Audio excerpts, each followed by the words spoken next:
மகரந்தத் தூளை சுமந்து கொண்டு மனதை மையலுறுத்துகின்ற இனிய வாசனையுடன் வா என்ற வரிகள் யாருடையது?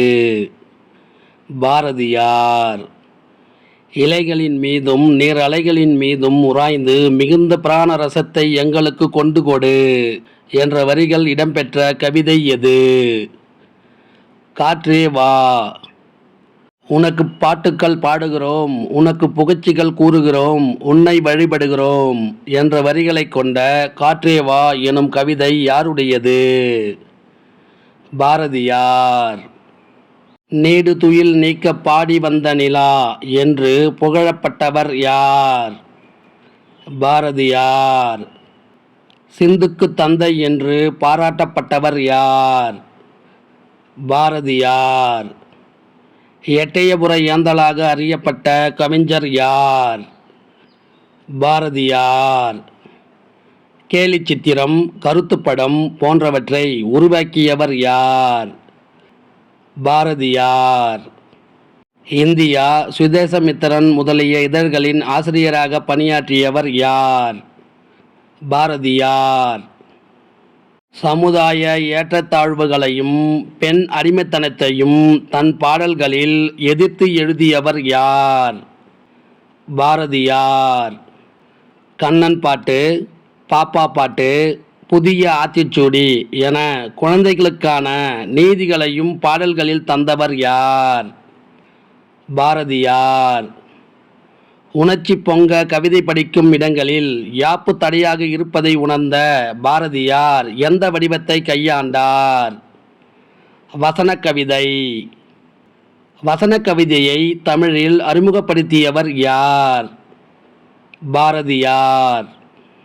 ஆங்கிலத்தில் ப்ரோஸ் பொயட்ரி என்று அழைக்கப்படும் வடிவத்தை தமிழில் அறிமுகப்படுத்தியவர் யார்? பாரதியார். புதுக்கவிதை என்ற வடிவம் உருவாக காரணமாக இருந்த கவிதை வடிவம் எது? வசன கவிதை. பாரதியார் படைத்த காவியங்கள் யாவை? குயில் பாட்டு, பாஞ்சாலி சபதம். மொட்டை மாடி தனியிரவில் நட்சத்திர கணக்கெடுப்பில் மறுபடியும் தவறவிட்ட தாளாத தன்னிறக்கம் என்ற வரிகள் யாருடையது? தேவக்கோட்டை வா. மூர்த்தி. மென்துகிலாய் உடல் வருடி வாஞ்சையுடன் மனம் வருடி என்ற பாடலை இயற்றியவர் யார்? தேவக்கோட்டை வா. மூர்த்தி. மாயங்கள் செய்கின்ற பூங்காற்றே, இத்தனை நாள் உன்னை பாடாது இருந்து விட்டேன், புது கவிதையில் சிக்கிப்போனேன் என்ற வரிகள் இடம்பெற்ற கவிதை யாது? பின் வருத்தங்கள். பின் வருத்தங்கள் என்ற கவிதை யாருடையது? தேவக்கோட்டை வா. மூர்த்தி. அந்த இடம் காற்றே வா, உன்னை பாடாமல் இருக்க முடியாது, ஏனெனில் பாட்டின் மூல ஊற்றே நீதான் என்று பாடியவர் யார்? அப்துல் ரகுமான்.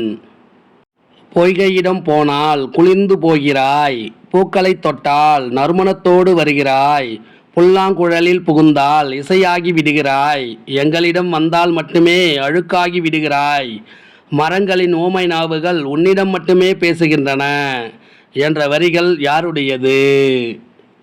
அப்துல் ரகுமான்.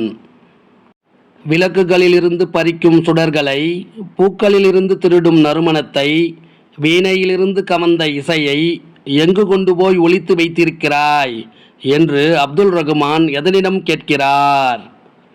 காற்றிடம். ஆலபனை என்னும் கவிதை தொகுப்பிற்காக சாகித்ய அகாதமி விருது பெற்றவர் யார்? அப்துல் ரகுமான். அப்துல் ரகுமான் இயற்றிய நூல்கள் யாவை? பால்வீதி, நேயர் விருப்பம், சொந்த சிறைகள், முட்டைவாசிகள், விதைபோல் விழுந்தவன், பித்தன், அவளுக்கு நிலா என்று பெயர், விலங்குகள் இல்லாத கவிதை.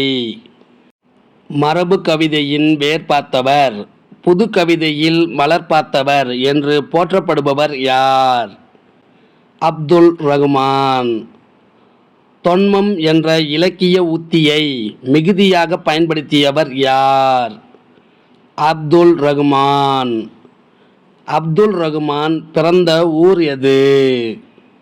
மதுரை. தமிழ்நாட்டு இக்பால் என்று அழைக்கப்படுபவர் யார்? கவிக்கோ அப்துல் ரகுமான். அப்துல் ரகுமானின் முதல் கவிதை எது? பால்பீதி. வாணியம்பாடி இஸ்லாமிய கல்லூரியில் தமிழ் பேராசிரியராக பணியாற்றியவர் யார்?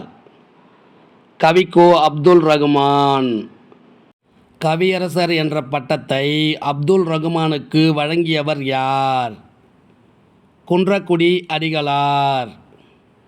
அப்துல் ரகுமானுக்கு தமிழ் பல்கலைக்கழகம் வழங்கிய விருது யாது? தமிழன்னை விருது. அப்துல் ரகுமானுக்கு தமிழக அரசு வழங்கிய விருது யாது? பாரதிதாசன் விருது. கவிக்கோ என்ற இதழை நடத்தியவர் யார்? அப்துல் ரகுமான். இலையை மடிப்பதற்கு முந்தைய வினாடிக்கு முன்பாக மறுக்க பரிமாறப்பட்ட கூடுதல் இட்லியில் நீண்டு கொண்டிருந்தது பிரியங்களின் நீள்சரடு என்ற வரிகள் யாருடையது? அம்சப்பிரியா. புன்னகை எனும் சிற்றிதழின் ஆசிரியர் யார்? அம்சப்பிரியா. முகம் தெரியா நபரிடையே இனம் புரியா உறவு முறை நட்பெனும் சங்கிலிக்குள் நாடெல்லாம் சங்கமிக்கும் என்ற வரிகள் யாருடையது? டெபோரா பர்னாந்து. வேடிக்கை பார்ப்பதனை வாழ்க்கை என கொண்ட பலர் தேடியும் கிடைக்காத தேசம் கடந்த உறவுகளை இணையத்தின் தேடலினால் நிமிடத்தில் அறியும் சிலர் என்ற வரிகள் இடம்பெற்ற கவிதை எது? முகபுத்தக வலையினிலே. டெபோரா பர்னாந்து எந்த நாட்டு தமிழ் கவிஞர்? இலங்கை. புத்தகத்தின் மத்தியிலே மயிலிறகை வைத்தவர்கள் முக புத்தகத்தை திறந்தவுடன் உணர்வுகளை வைப்பது ஏனோ என்ற கவிதை வரிகளை எழுதியவர் யார்? டெபோரா பர்னாந்து. நிலாவையும் வானத்து மீனையும் காற்றையும் நேர்பட வைத்து அங்கே குழாவும் அமுத குழம்பை குடித்து ஒரு கோல வெறி படித்தோம் என்ற வரி யாருடையது? பாரதியார். உலாவும் மனச்சிறு புலியினை எங்கனும் ஓட்டி மகிழ்ந்திடுவோம் பலாவின் கனிச்சுளை வண்டியில் ஓர் வண்டு பாடுவதும் வேப்போ என்ற வரிகள் யாருடையது? பாரதியார். சாந்தமானதொரு பிரபஞ்சத்தை சுமக்கின்றன ஒல்லித்தண்டுகள் இறுக்கி முடிச்சியிட்டால் காம்புகளின் கழுத்து முறியும் தளரப் பிணைந்தால் மலர்கள் தரையில் நழுவும் என்ற வரிகள் இடம்பெற்ற கவிதை எது? பூத்தொடுத்தல். வாசலிலே மரணம் நிற்பது அறிந்தும் சிரிக்காமல் சிரிக்கும் இந்த பூவை எப்படி தொடுக்க நான் என்ற கவிதை வரிகள் யாருடையது? உமா மகேஸ்வரி. கவிஞர் உமா மகேஸ்வரி பிறந்த மாவட்டம் எது? மதுரை மாவட்டம். உமா மகேஸ்வரி தற்போது தேனி மாவட்டத்தில் எங்கு வாழ்ந்து வருகிறார்? ஆண்டிப்பட்டி. கவிஞர் உமா மகேஸ்வரி இயங்கி வரும் தலங்கள் யாவை? கவிதை, சிறுகதை, புதினம். உமா மகேஸ்வரியின் கவிதை நூல்கள் யாவை? நட்சத்திரங்களின் நடுவே, வெறும் பொழுது, கற்பாவை, இறுதிப்பூ, மிட்டாய் கடிகாரம். உமா மகேஸ்வரியின் சிறுகதை தொகுதிகள் யாவை? மரப்பாச்சி, தொலைகடல், அரளிவானம், வயலட் ஜன்னல். உமா மகேஸ்வரியின் புதினங்கள் யாவை? யாரும் யாருடனும் இல்லை, அஞ்சாங்கல் காலம். இதனுடைய தொடர்ச்சியை அடுத்த வீடியோவில் பார்க்கலாம். இந்த வினா விடை உங்களுக்கு பிடிச்சிருந்தா சின்னதாக ஒரு லைக் பண்ணுங்க. தேங்க்யூ.